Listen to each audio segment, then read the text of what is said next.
Have you ever wondered why you do things you don't remember deciding? Why your hand reaches for the phone before your mind even admits it's lonely? Why you smile in rooms that make you ache, or stay silent when every part of you wants to speak? It feels like choice, but beneath that illusion, something else is moving.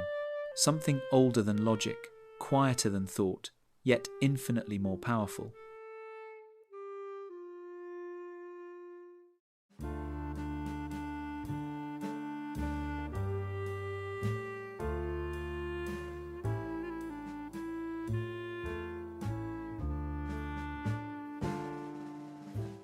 It's the hidden engine of your life, the subconscious.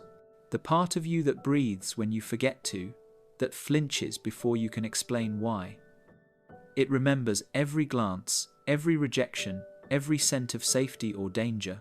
Like a river beneath a frozen surface, it moves you while your conscious mind walks above, certain it's in control.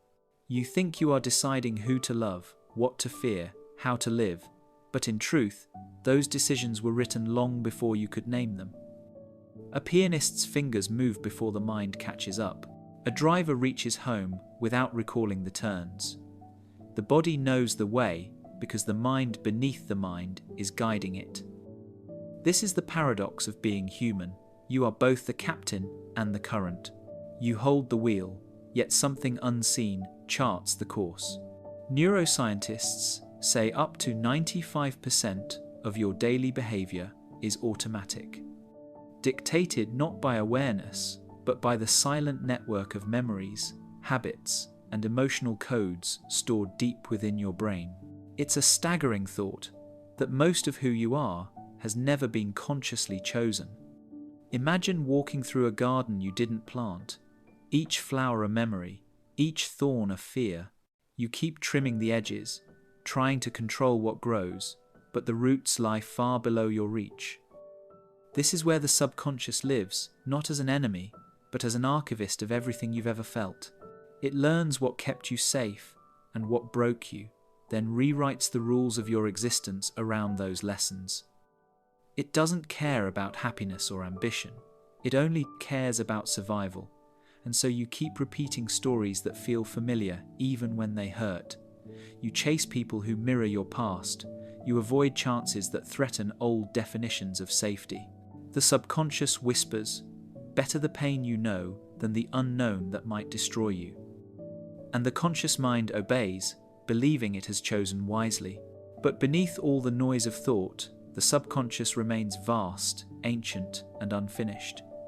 It is both guardian and ghost, shaping the architecture of your every moment. You may believe you are steering the wheel, but perhaps you are merely holding it, while something deeper guides the road. And if 90% of who you are lives in silence, then who or what is truly driving your life? Before you ever learned to think, you were already learning to feel. Long before you spoke your first word, the world had already begun writing inside you, not with language, but with tone, rhythm, and silence. A glance that lingered too long, a sigh that meant disapproval, a smile that made you safe for one fleeting second. Your subconscious was the witness to it all, absorbing, shaping, building the hidden architecture of who you'd one day become. Imagine a child sitting in a dimly lit room, clutching a toy for comfort. The air hums with tension, not words, but the weight of them unspoken. The mother's voice is sharp today, her movements quick, her eyes somewhere else. The child learns something crucial not through explanation, but through vibration. Love can vanish without warning. That lesson doesn't fade when the room quiets down. It sinks deeper, finding a permanent home in the subconscious. Years later, as an adult, that same child will hesitate before expressing joy, afraid it might invite punishment, or will overcompensate, becoming endlessly accommodating to keep peace alive. Psychologists call this attachment conditioning. The brain, still forming, learns to associate love with survival. Neural pathways fire and strengthen with every repetition. A raised voice becomes danger, a gentle touch, salvation. According to studies on early development, by age 7, The subconscious mind has already recorded most of its guiding beliefs, not about the world, but about you in the world. Were you safe? Were you seen? Did your feelings matter? Each answer carved a pattern that still plays beneath your adult thoughts. A little boy, praised only when he's silent, grows into a man who fears his own voice. A girl who earns affection by being perfect becomes a woman who mistakes exhaustion for worth. These are not choices, they're echoes. The subconscious, in its devotion to your survival, keeps replaying what once kept you safe. It doesn't realize that time has passed, that you've grown, that the threats are gone. To it, you are still that child in the dimly lit room, trying to read love like weather scanning faces for warmth, adjusting yourself to avoid the storm. The philosopher Alan Watts once said, "We seldom realize, for example, that our most private thoughts and emotions are not actually our own." He was right. They were inherited, shaped by whispers, by footsteps in hallways, by how gently or harshly someone said your name. And so, every adult reflex, every hesitation, craving, fear, is an unremembered lesson repeating itself. You are the sum of countless invisible teachings, written not in words, but in tone. The subconscious never forgets its first language emotion, and it speaks through you still, guiding your reactions, protecting you from ghosts that no longer exist. But what happens when the child's rules keep the adult trapped? That's where the mask begins to form, and the next chapter of your mind's hidden story unfolds. You grow up believing you've escaped your past, that you've outgrown it, replaced it, rewritten it, with logic, goals, and discipline. But beneath the layers of adulthood, something quieter still moves. The child you once were didn't disappear, it simply learned to wear a better disguise. You call it maturity, responsibility, ambition, but often it's just the mask your subconscious made to keep you safe. You wear it well. At work, it looks like control, the hunger to excel, the need to be useful. In love, it looks like caution, smiling through discomfort, saying you're fine when you're unraveling inside. The subconscious doesn't trust the world with your truth, because once your truth wasn't enough. So it builds armor made of habits. The people pleaser who can't say no, the perfectionist who finds comfort only in exhaustion, the skeptic who holds others at arm's length because trust once drew blood. These masks are not lies. They are survival stories that never ended. Neuroscientists say most of your choices are made before you're even aware of them. The brain, loyal to its past, lights up the same neural circuits that were built in childhood. Familiarity feels like safety, even when it hurts. That's why you chase the same kinds of love, the same arguments, the same quiet ache of being unseen, because pain, when repeated long enough, becomes home. You think you're seeking happiness, but the subconscious seeks only what it recognizes. Picture yourself as a puppet wrapped in golden strings. You move with grace, perform with precision, believe you're free, yet beneath, invisible hands tug. The strings are woven from old fears, inherited expectations, and silent promises you made long ago. I will never be a burden. I will never be weak. I will never need too much. The mask keeps you functioning, admired, even loved, but it also keeps you from yourself. You smile not because you're happy, but because smiling once prevented pain. You strive not because you desire, but because slowing down feels like danger. Philosophers call it the tragedy of self-forgetting, when the person you became is only the echo of who you had to be. You try to control everything around you because, deep down, you still remember the chaos you couldn't control. And the more tightly you grip your world, the more you realize that control is just another mask for fear. There comes a moment, subtle, quiet, when you feel the strings pull tighter. You sense something inside you resisting, whispering that this performance isn't freedom, it's repetition. And maybe that's the beginning of awakening, when the puppet finally senses the hands beneath and wonders, what if I'm not the one moving? Soon, you'll look beneath the surface and discover how deeply those unseen strings are wired into your mind, not by fate, but by design. You like to think you're awake, that every thought, every reaction, every decision is born in the light of awareness. But the truth is unsettling. By the time you realize you've made a choice, your brain already made it for you. In a laboratory, milliseconds before you decide to lift your hand, electrodes light up in the motor cortex, the body preparing to act before the mind believes it's in control. Neuroscience calls it preconscious processing. Philosophy calls it fate written in neurons.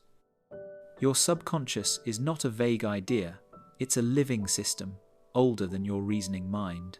It hides in the folds of the brain's oldest structures, the limbic system, where emotion outweighs logic, and the basal ganglia, where repetition becomes ritual. These regions don't speak in words or plans. They speak in sensation, in impulse, in the quiet tug of what feels right or wrong. Every time you pull away from a stranger's glare or reach for the same brand of coffee without thinking, that's the subconscious guiding, protecting, repeating. Freud imagined it as an iceberg, a small, visible tip floating above an enormous mass of unseen influence. Jung took it deeper, calling it the personal unconscious, a reservoir of forgotten memories and ancestral patterns that whisper through dreams and coincidences. Modern psychology renames it automatic processing, but the principle hasn't changed. What you think of as personality is often a choreography of old data, learned associations, sensory fragments, reflexive loops. Your brain collects millions of impressions each day. Only a handful ever reach awareness. The rest become the background music of your life, shaping how you love, what you fear, who you trust. And yet, science struggles to measure what the heart already knows. There's no instrument precise enough to capture the way a mother's sigh can become a lifelong definition of safety. No brain scan can decode why the smell of rain reminds you of someone you've tried to forget. The subconscious speaks through poetry, not equations, through dreams, slips of the tongue, and the soft unease that rises when truth approaches. You are both the scientist and the experiment, studying your own depths while being shaped by them. Knowledge helps, but it's not enough. Understanding the subconscious is like mapping an ocean while standing on its surface. You can trace its currents, name its tides, but until you dive beneath, until you feel what moves you, you remain at the mercy of its silence. Because knowledge of the subconscious is not power, awareness is. And to become aware is to step into a realm where the mind stops pretending to lead and begins to listen. What happens when the mind hides from itself? When everything you've buried begins to breathe beneath the floorboards of your consciousness? You may call it bad luck, self-sabotage, or coincidence, but the truth is quieter, darker. It's the return of what you've refused to feel. The subconscious doesn't forget, it waits. Every fear you've avoided, every emotion you've suppressed, becomes part of the shadow that follows you, patiently reshaping your life until you finally turn to face it. You see it in the small, tragic patterns, the person who keeps falling for the same kind of lover, each one wearing a different face but offering the same ache. The man who fears rejection, yet builds walls so high no one can reach him. The woman who wants peace but can't live without chaos. These are not accidents. They are emotional repetitions, the subconscious trying to resolve an old wound by recreating it. Psychology calls it repetition compulsion, the drive to relive pain until the lesson is finally learned. But the subconscious doesn't use words. It speaks in habits, cravings, and catastrophes. Carl Jung called this hidden realm the shadow, the parts of yourself you've exiled: anger, envy, need, vulnerability, everything that didn't fit the image you were praised for. You learned early what was acceptable, and the rest you pushed into the dark. But what's suppressed doesn't die, it mutates. It leaks out as passive aggression, emotional numbness, or sudden rage you can't explain. You dream of drowning, being chased, losing teeth, all symbols of the same truth. Something inside you is trying to surface. Neuroscience offers a parallel. Repressed memories still light up in the amygdala, the brain's emotional alarm system. They live like ghosts in the wiring dormant until triggered. That's why a scent, a tone of voice, a single phrase can unravel you without warning. You think you're reacting to the present, but you're reliving the past. Your subconscious doesn't distinguish between memory and reality. It only knows survival. And so, when you refuse to face your pain finds ways to face you. Through anxiety that has no clear cause. Through relationships that mirror your deepest insecurities. Through the strange, recurring feeling that you're living the same story again and again, just with different names. The subconscious becomes a haunted basement. Every door you lock rattles in the dark until it's opened. Jung once wrote, "Until you make the unconscious conscious, it will direct your life and you will call it fate." The shadow is not evil, it's exiled truth. It only becomes a monster when ignored. But facing it demands courage to descend into yourself, to meet the part of you you've tried to live without. Because the moment you stop running from the dark, you realize it was never chasing you, it was calling you home. And in that descent, you begin to see how even the darkness was designed to bring you back to wholeness. Have you ever wondered if your thoughts are truly your own? The shows you watch, the words you use, the dreams you chase, how much of them were chosen, and how much were whispered into you by a world that never stops talking. The subconscious mind doesn't live in isolation. It breathes with the culture around it. Every billboard, every sermon, every trending phrase slips beneath awareness, rewriting your inner code one repetition at a time. You think you're deciding, but most of the time, you're remembering what the world told you to want.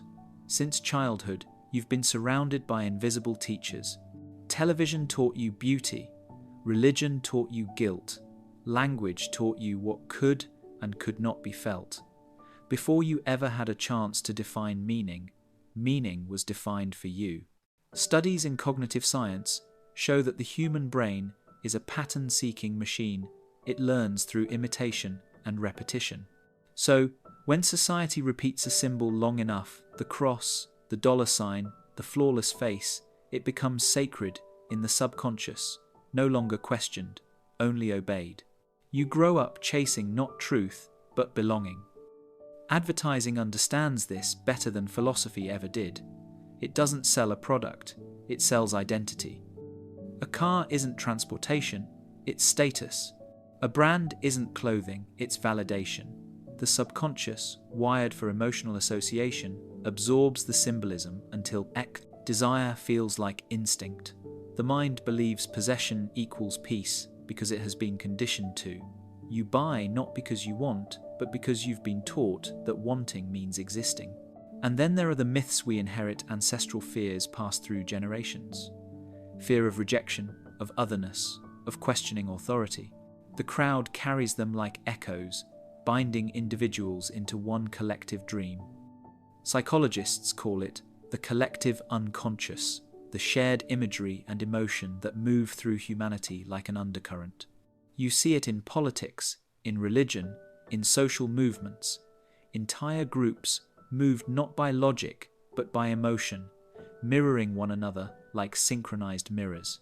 It feels safe to belong to the trance because solitude feels like death to the social mind. Language itself becomes a cage. The words available to you define what you can think, what you can express, even what you can feel. A culture obsessed with productivity breeds people who apologize for resting. A culture built on competition teaches you to measure your worth by your reflection in another's eyes. Slowly, your subconscious trades freedom for approval and calls it morality. But true awakening doesn't begin in rebellion. It begins in recognition. To wake up is not to fight the spell, but to see it, to realize that the voices shaping your mind were never meant to destroy you, only to keep you safe within the familiar. Yet safety is not the same as freedom, and only when you see the trance clearly can you begin to ask the question that terrifies every system built to contain you. What if I stopped obeying? There comes a point in your life when everything looks right from the outside, the job, the relationship, the rhythm of productivity. yet something inside you feels quietly wrong. You wake up each morning and move through the day like an actor who's forgotten why the play began. The applause still comes, but it no longer means anything. Beneath the noise of achievement, there's a hum, soft, constant, unignorable, a question that no success can silence. Why does all this still feel empty? When you live cut off from your subconscious, you become a stranger to yourself. You keep doing, achieving, proving, but without connection to the roots of feeling. Every victory turns hollow. Neuroscience calls it emotional dissonance, the gap between what you show and what you feel. You smile while your nervous system screams. You say yes while your body tightens in refusal. This split becomes a kind of spiritual paralysis. You function, but you no longer feel.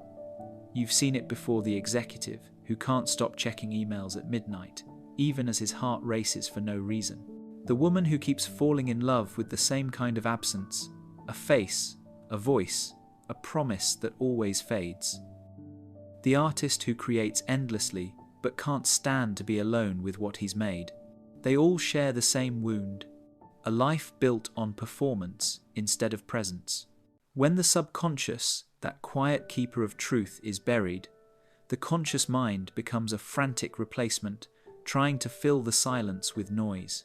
Psychologists describe it as fragmentation, the self divided between the one who feels and the one who pretends not to. Over time, this split breeds chronic anxiety, burnout, and numbness. The brain, trapped in survival mode, forgets how to rest. You begin to confuse tension for passion, exhaustion for purpose. Even love becomes mechanical gestures without intimacy, words without soul. The subconscious keeps sending signals, dreams that ache, mistakes that repeat, relationships that collapse under familiar weight, but you interpret them as bad luck, never realizing they're cries for integration. There's a moment late at night, maybe, when the lights are low and the world has stopped expecting things from you, when the illusion cracks. You feel it then, the quiet, ache beneath the surface, the truth you've avoided behind the busyness.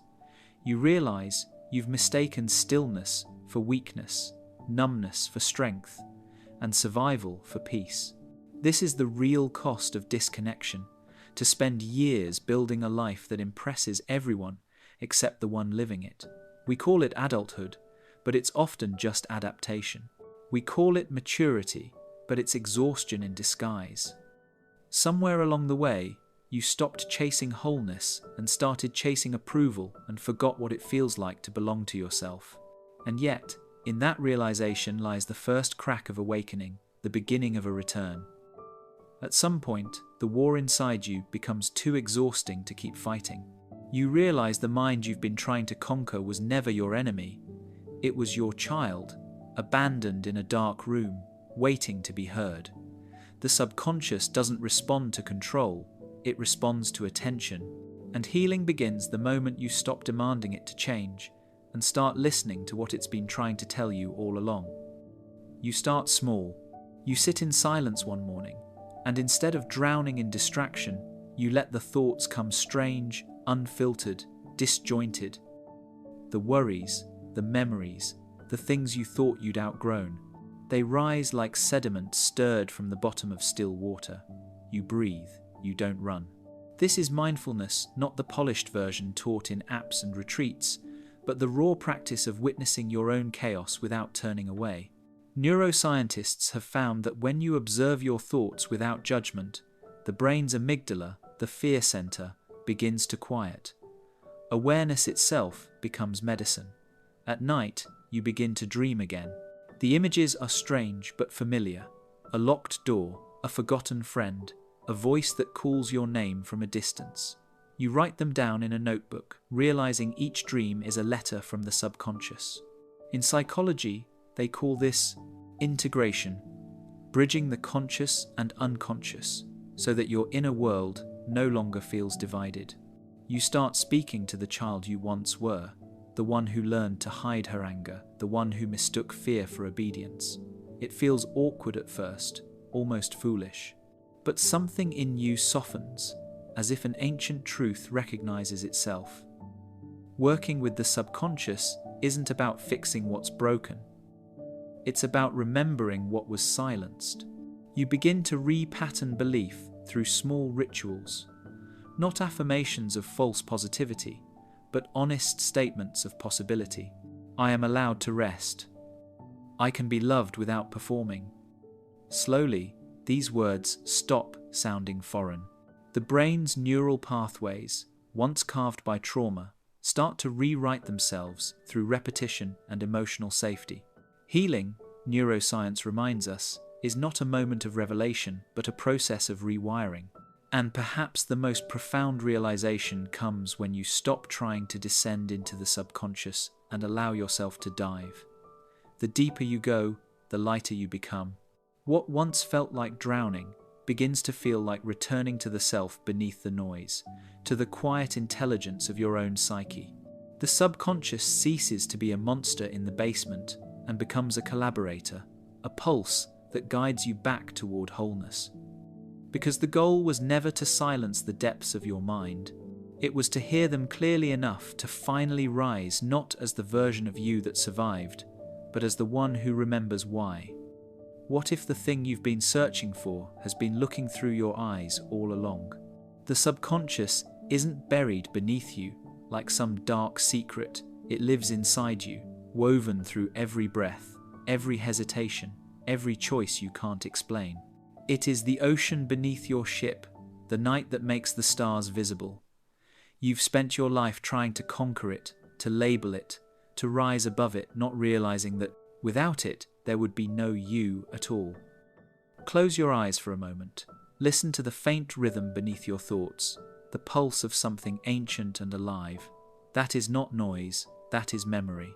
Every kindness, every wound, every silence you've endured lives there, moving quietly through the corridors of your mind. Freud called it the unconscious. Jung called it the shadow. But both were describing the same thing, the hidden architecture of being human. It is not evil, not divine, but something more mysterious, the mirror of everything you have forgotten about yourself. The philosopher Alan Watts once said that we are the universe, looking back at itself, consciousness, folded into form. When you meet your subconscious, you are not descending into darkness, you are returning to source. Each dream, each impulse, each whisper of intuition is your deeper self speaking through the language of symbol and emotion. Science can scan the brain's activity, map its synapses, even predict your next decision to milliseconds before you make it. But no machine has yet found the place where your fears turn into metaphors, or where your love remembers its first shape. That is the territory of mystery, the place where psychology meets the soul. You've spent years trying to control life, to outthink pain, to stay afloat above what you can't name. But maybe control was never the goal. Maybe awareness is. The subconscious doesn't need to be defeated. It needs to be heard. When you stop fighting it, you begin to see it for what it really is. A mirror that reflects not who you pretend to be, but who you've always been beneath the noise. You begin to understand that the mind is not divided between light and dark, but endlessly cycling, like day becoming night, like tides pulling back only to return. And perhaps that's the greatest secret of all, that the mind's deepest mystery isn't what it hides, but that it keeps dreaming of becoming whole. Each thought, each emotion, each mistake is the psyche's way of remembering itself. The subconscious is not your shadow, it's your map home. So, the next time you find yourself lost in thought, haunted by what you don't understand, pause, don't run. Look into that quiet, infinite mirror within, because what you'll see there is not the stranger you feared, but the self that has been waiting patiently for you to return.